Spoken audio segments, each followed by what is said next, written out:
Hello, Jeremy here. We're going to talk about some Scottish music.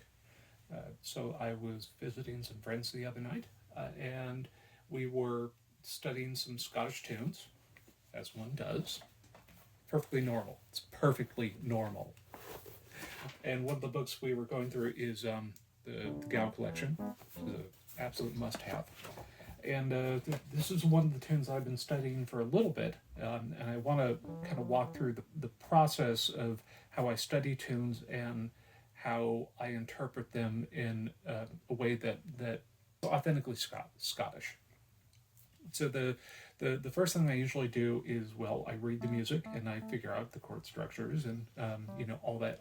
In books like these, whether it's Gow or Petrie or Ryan's or one of a large collection of great tomes, if you're into jazz, all the real books, it gives kind of an outline of what the tune should sound like, but it is not prescriptive.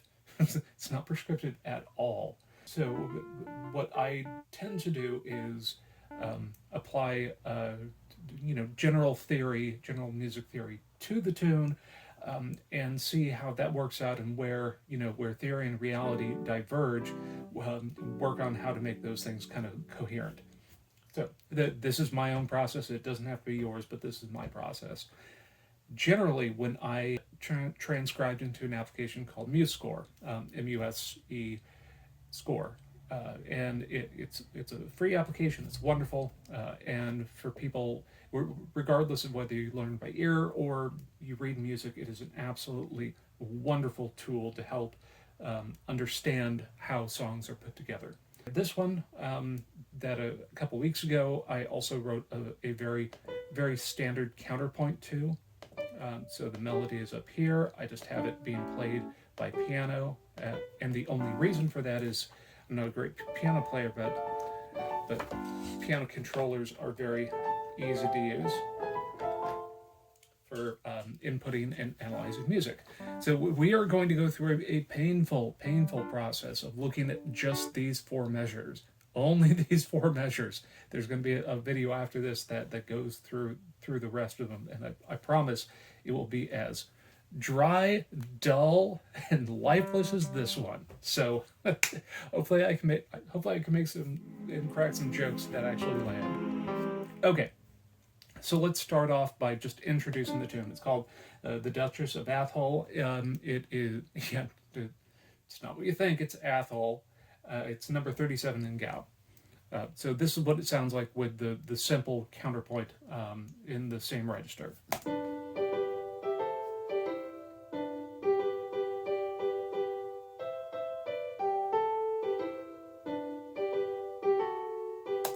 Okay, to stop right there,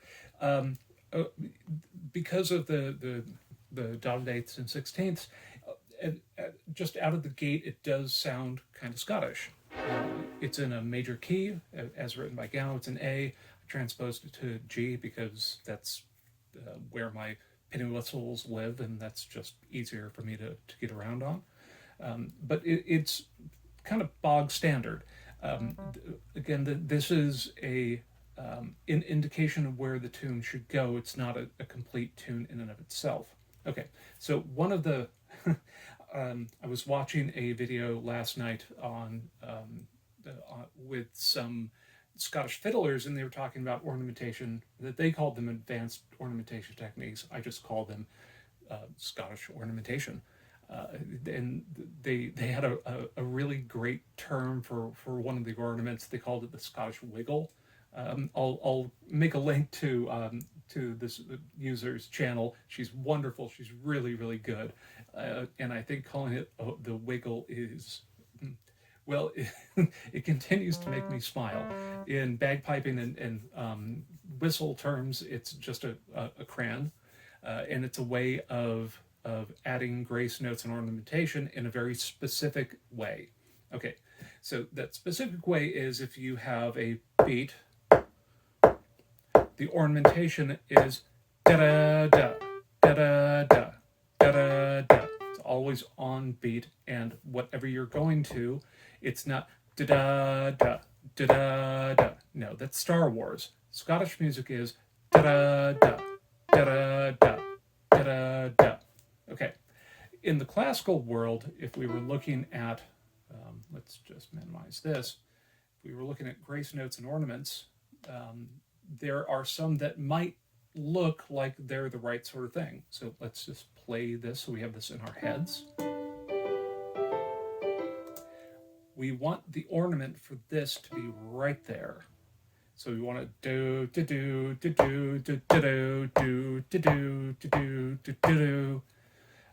So one of the first things that a person might go for is in the partitura. There are some ornaments like grace 30 seconds, or some of the others, like notes after. But it looks like in partitura is probably the closest that we can get. So we'll take this note and we will add an appoggiatura to it. We are going to take the appoggiatura and go up a tone. And this should give us our Scottish line, because really the line is, that's all it is, starting from A, but that's the way you play it in Scottish music. So let's see what MuseScore says this is supposed to sound like.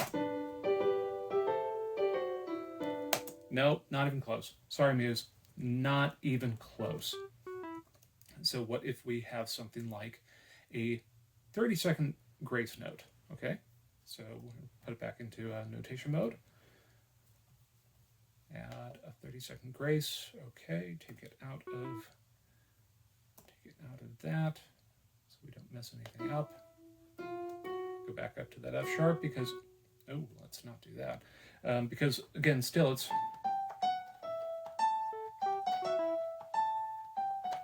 that's what we want. It looks closer, right?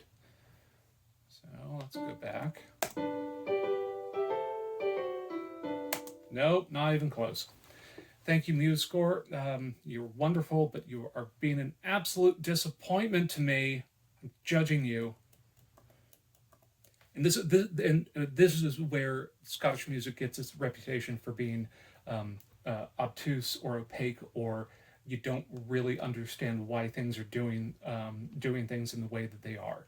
So I'm going to lay out what the if you were to write the tune as it should be played in the exact way that it's supposed to be played. I'm going to do that here in just a second. You'll see from the score why it looks so intimidating, but when we come full circle at the end of this video, we'll discuss why it isn't actually that intimidating, and with a little bit of practice, these things come naturally.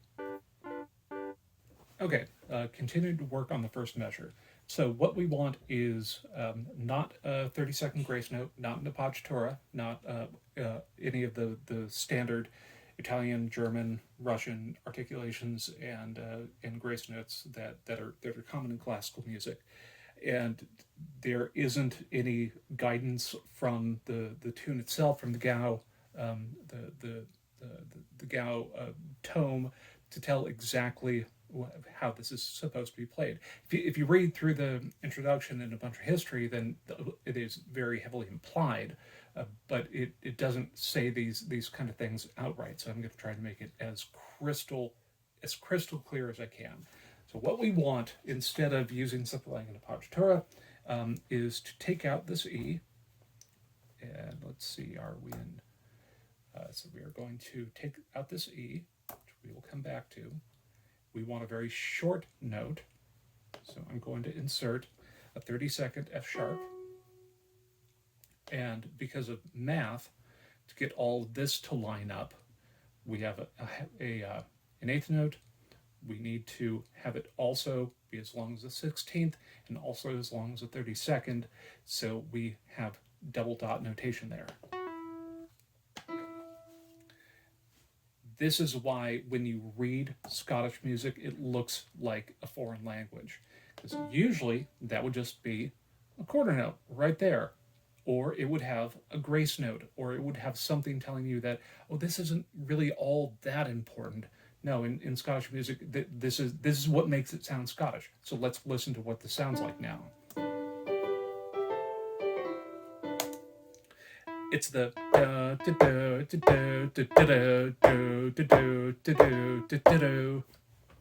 and then I'll talk about the history of why this happens and why it's important. So let's keep going. Okay.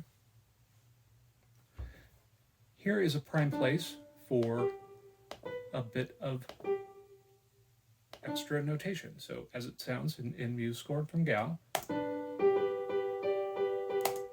we can do better. It's fine, but we can do better. So again, we want the ornaments to happen on the beat and them to be short but crisp and concise. So we're going to take out this B for just a moment. We're going to get back to it. Add a 30-second A. Just to make sure I'm, yeah. Then a dotted 16th B.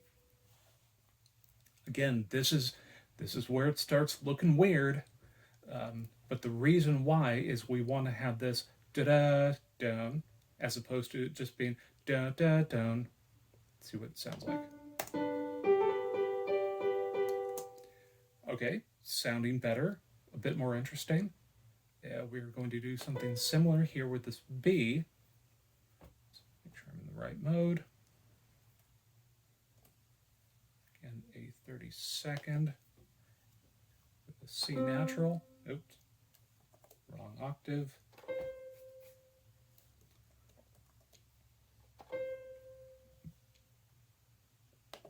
Then a double dotted.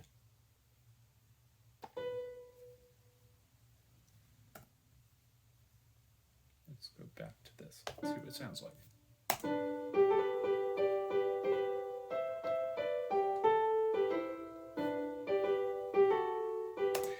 I think you can probably hear where this is going, so I'm going to speed things up a little bit, and we're going to get through the rest of this. We're going to be working on here in just a second.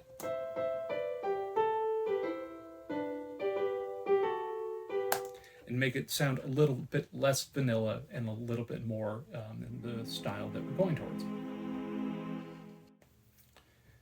We are going to trim this double dotted just a little bit. So take it from a double dotted to just a regular B. Oops. Still, oh yeah, still on that. Then move here. 30-second. Now that's not quite right, but it gives us that. And then we can switch to here, zeroed out, so we just get a normal looking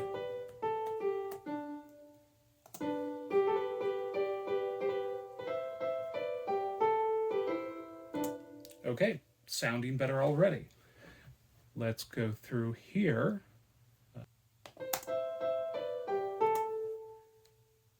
This one is ripe for ornamentation.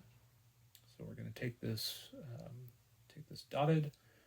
I'm going to make that a B to A. So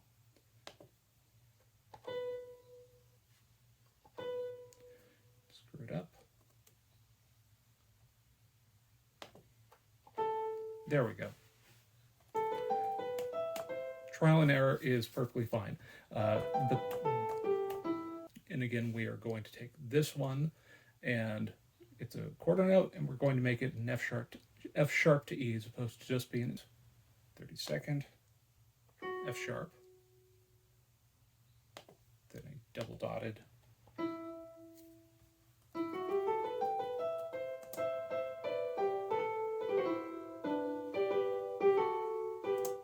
getting closer.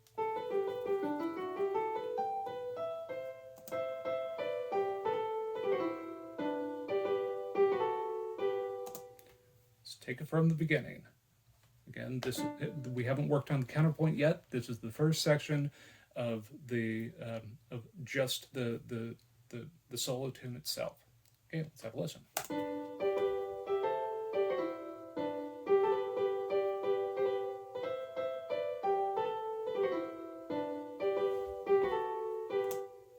Okay, sounding more Scottish. Let's get to work on the counterpoint. Writing counterpoint for trad tunes is a lot of fun. One keeps in mind that all the normal rules of counterpoint, like contrary of motion, those things are applied. Really, the only other thing to really keep in mind is, since we're dealing with a lot of ornamentation that feeds into rhythmic, to a lot of rhythmic movement, is to not overdo or overlap or make things too complicated too fast. So as a general rule, if something is moving, like this is moving, it should not be echoed right here. It can be echoed even just a couple of 16th or 30 seconds after that, but it should not be unison 32nd to dotted 16th or dotted 8th, sorry. So what we're going to do is, with this little thing, so thing, we want to see it's coming from D, and we want to have a bit of a wiggle going into this B. So the way that I would approach this is not adding a new tone, but adding that and 32nd in the same tone, so that there is a C, C to B.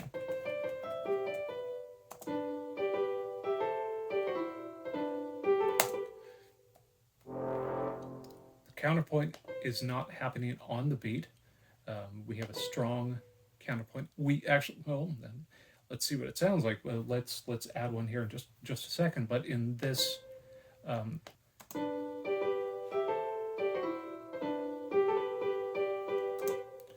what we could do, I'm probably not going to like this. We can take this B and do something similar to this shape, but from an A to a B down to an A. I'm sorry, actually, in this case, it would just be an A to B, then G. So we will take that. Insertion.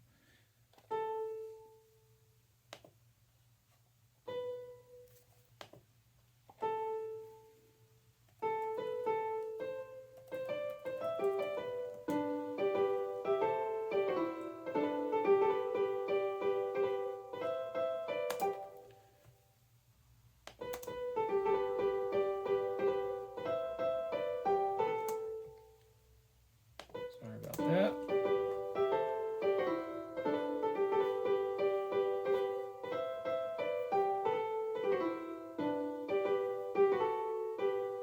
Then we'll talk about why we are doing this in the first place, what the traditional and philosophical reasons for notating the heck out of this.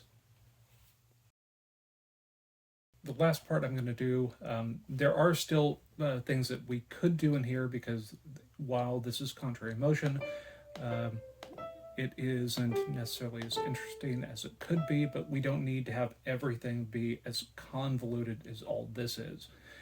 So the last part, just to even all of it out, is have a wiggle right at the end with the counterpoint. Do that is by taking out that B, 32nd A, double dot B. So very much like right up here, we are not copying, but we're using the same ornamentation strategies in a lot of places. I may experiment with seeing how, if I can make this a little bit more interesting, but let's take it from the top.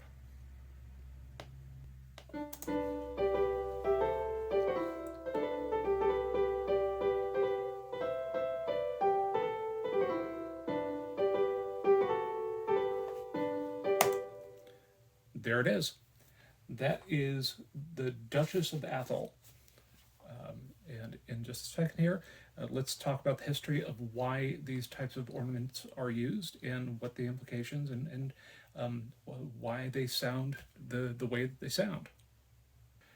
This style of ornamentation, grace notes and phrasing, it really comes down to bagpipes.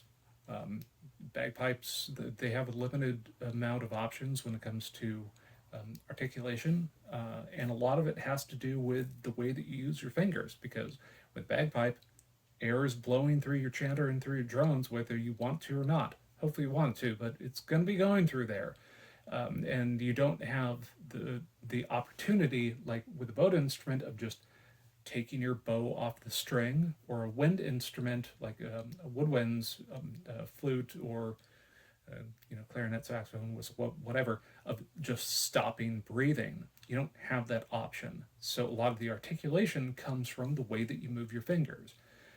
If you're a guitar player, you can think of this as, okay, what if everything that I had to articulate was hammer-ons and pull-offs? What if that was the entirety of my style? Well, you'd start to get pretty inventive. And that's what bagpipers over the years did. So instead of just playing something like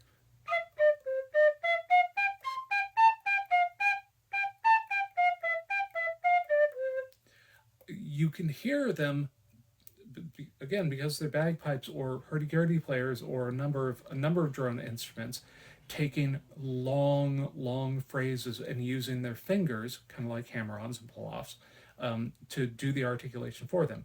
If you can hear this on whistle,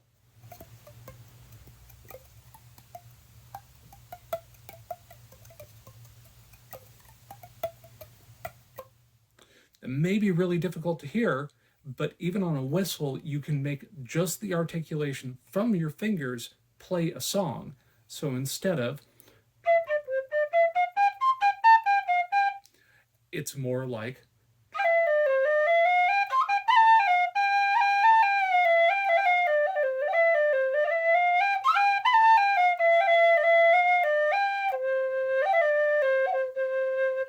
and that's all finger work.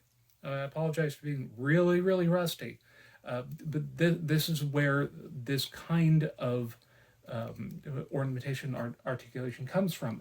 If a person thinks as if, well, I just have one breath or one line and everything has to go through that, and all of my articulation ornamentation comes from my fingers, and I cannot adjust even the volume of what is coming across just the way I use my fingers, then you'll get to a lot of Scottish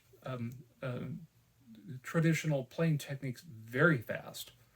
They're not that difficult, and the reason why you see things notated like this insane kind of notation, is to get that kind of sound. Again, just in this, sounds like.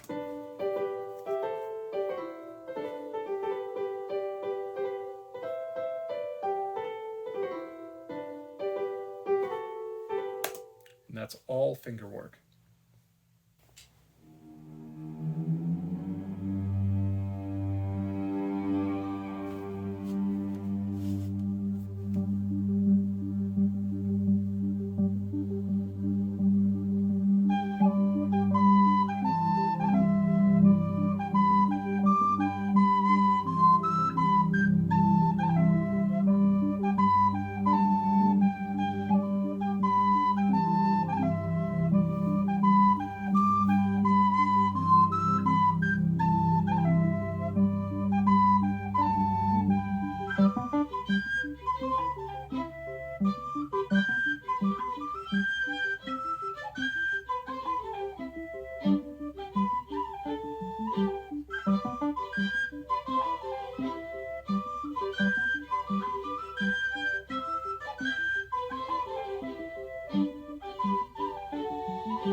Thanks.